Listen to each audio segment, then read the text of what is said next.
Phone ಮಾಡಿದ್ರೆ phone ತೆಗಿಯಲ್ಲ, message ಮಾಡಿದ್ರೆ reply ಮಾಡಲ್ಲ. ಅವಳ ಜೊತೆ ಮಾತಾಡಿ 3 ತಿಂಗಳಾಯ್ತು ಗೊತ್ತಾ ನಿಂಗೆ? ಲೋ ಅವಳು ಅವತ್ತು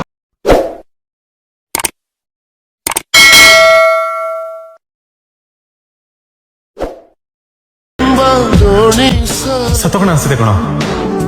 ಕೆಲವು ಪ್ರೀತಿ ಹೀಗೆ ಗರ್ಭದಲ್ಲೇ ಕರಗುವುದಂತೆ, ಕೆಲವು ಮಾತ್ರ ಯಾಕೋ ಹೊರಗೆ ಬರದೆ ನರಳುವುದು.